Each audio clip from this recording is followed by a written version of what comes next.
할렐루야. 2월 21일 복된 주일 아침입니다. 오늘 본문은 누가복음 17장 1절서부터 10절까지 말씀입니다.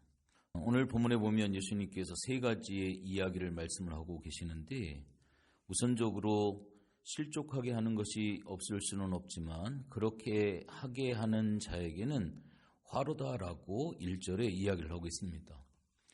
저는 특별히 목사로서 목회를 하면서 목사의 특성상 말을 많이 해야 되는 그런 상황이 되다 보니까 의도치 않게 말로 인해서 실수로 전혀 의도한 바는 없지만 상대방에게 실족을 하게 하거나 상처를 주는 그러한 경향들이 있는 것 같습니다. 특별히 설교를 하고 난 뒤에 집에 가서 설교의 내용을 다시 한번 돌아보면서 하지 말아야 될 말을 또 했구나라고 후회하기도 하고요. 의도한 바는 없지만 혹시나 이 말을 저분이 듣고 혹시나 마음의 상처를 받지 않았을까 하는 그러한 생각으로 조금 힘든 시간들을 매번 보내는 것 같습니다. 선포된 말씀이 이게 좀 자유해야 되는데 인간인지라 여러 가지 연약한 부분들에 대한 안타까움을 많이 가지고 있습니다. 이러한 것들을 종합적으로 생각을 해볼 때 오늘 예수님께서는 작은 자 중에 하나를 실족하게 할진데 차라리 연자맷돌이 그 목에 매여 바다에 던져지는 것이 낫겠다라고 이렇게 이야기를 하고 있습니다. 이 말씀을 대조를 해보면 연자맷돌 하나가 아니라 몇 개 트럭을 갖다가 해도 모자랄 것 같은 그런 부끄러움들이 참 많이 있습니다. 오늘 특별히 누가복음 11장의 전체적인 내용은 오늘날 성도들이 종말론적인 삶을 어떻게 살아야 될 것인지를 다루고 있습니다. 다시 말해서 성도들이 예수 그리스도의 재림을 의식하고 신앙 공동체 안에서 대인관계를 어떻게 해야 할지, 또 하나님과의 관계를 어떻게 맺어야 할지, 예수를 알지 못하는 불신자와 구별된 삶을 어떻게 살아야 하는지를 종합적으로 교훈하고 있는 그러한 말씀입니다. 실족하게 하는 것은 신앙 공동체에 속한 지체가 심각한 상처를 받아서 믿음의 자리에서 떠나는 것을 이야기를 합니다. 특별히 오늘 본문에 작은 자 중에 하나라고 말씀을 하고 있는데, 이것은 어린아이를 가르치는 것이 아니라 믿음이 연약한 지체를 가리키고 있습니다. 신앙생활을 하다가 상처를 받고 떠나는 일은 불가피하게 일어나고 있는 것은 현실이고요. 그 부분은 우리가 인정해야 될 부분입니다. 그렇지만 누구든지 자신이 그 통로가 되는 것은 기필코 막아야 된다라고 하는 겁니다. 그러한 일을 저지르니 차라리 연자맷돌을 목에 매단 채 바다에 던져지는 것이 더 낫다. 주님은 그렇게 말씀을 하고 있습니다. 우리가 아는 것처럼 예수님이 말씀하신 연자맷돌은 소나 나귀의 힘으로 돌려서 곡식을 빻는 큰 맷돌입니다. 그 큰 연자맷돌을 메고 물에서 살아나오는 것은 불가능한 상황이지요. 예수님은 믿음이 연약한 지체를 실족시키는 일을 기필코 막아야 한다는 뜻으로 이 말씀을 하고 계시는 것 같습니다. 또 한 가지는 오늘 여기 본문에 보면 용서하라고 말씀하시죠. 3절에 보면 너희는 스스로 조심하라. 만일 네 형제가 죄를 범하거든 경고하고 회개하거든 용서해라. 만일 하루에 7번이라도 내게 죄를 짓고 7번 내게 돌아와 내가 회개하노라 하거든 너는 용서하라 라고 이렇게 말씀을 하고 있습니다.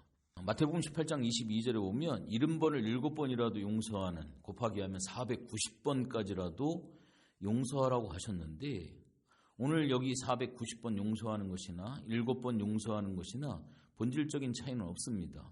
입술만의 형식적인 용서는 아무리 많이 해도 소용이 없습니다. 하나님은 오직 중심에서 우러나오는 그러한 용서만을 주님은 인정하시기 때문에 그렇습니다.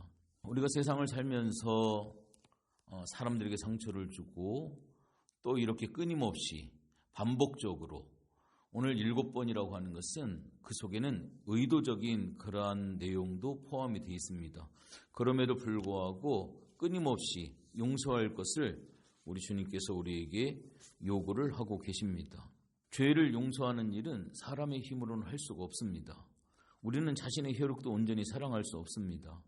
예수님을 믿음으로 이제 우리가 사는 것이 아니라 그리스도께서 우리 안에 사시는 것입니다. 신자는 내 힘이 아니라 그리스도의 능력을 힘입어 살아가는 자입니다. 오늘 여기 보니까 겨자씨 같은 믿음이 뽕나무를 옮겨 바다에 심는 기적을 일으키는 것처럼 예수님을 믿음으로 사람이 할 수 없는 사랑과 용서를 하게 된다라고 하는 그러한 내용의 뜻을 가지고 있습니다.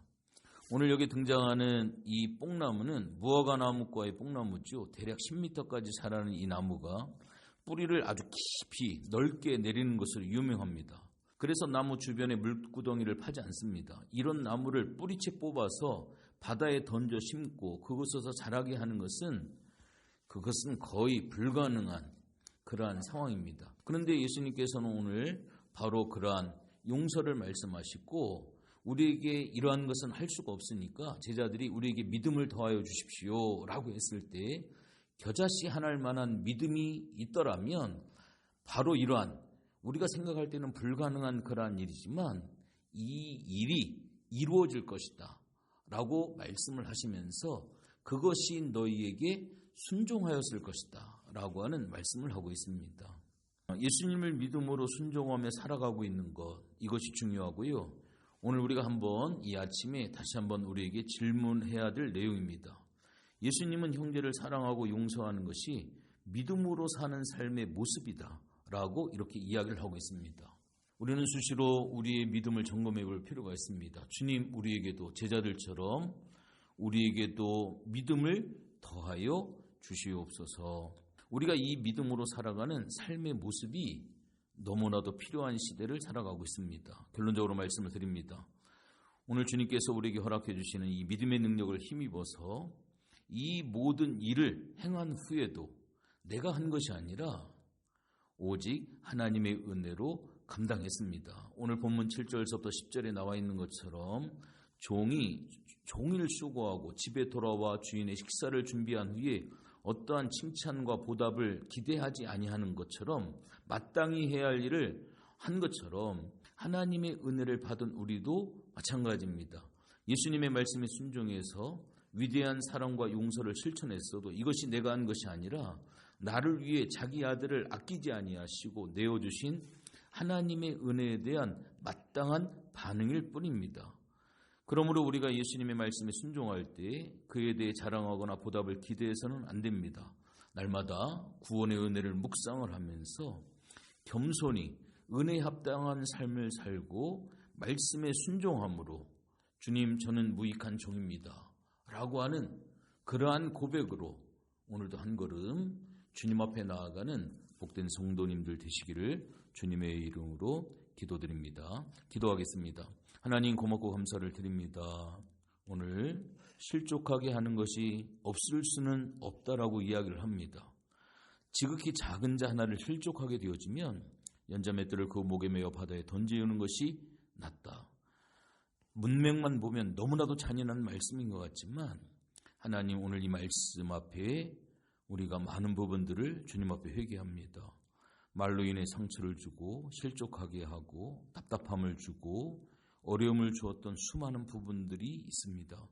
주님, 오늘 7번이라도 용서하라고 하시는 이 말씀 앞에 또한 우리가 믿음 없음을 주님 앞에 고백하면서 겨자씨만한 믿음이 있어도 뽕나무가 뽑혀져서 바다에 던지우리라 명령하면 그대로 되어질 것을 우리에게 말씀하고 있습니다. 주님, 오늘 복된 주일입니다. 오늘도 예배하는 가운데 우리의 믿음을 더하여 주시고 오늘도 말씀 앞에 순종할 수 있는 복된 마음을 허락하여 주시옵소서. 감사를 드리며 예수님의 이름으로 기도했습니다.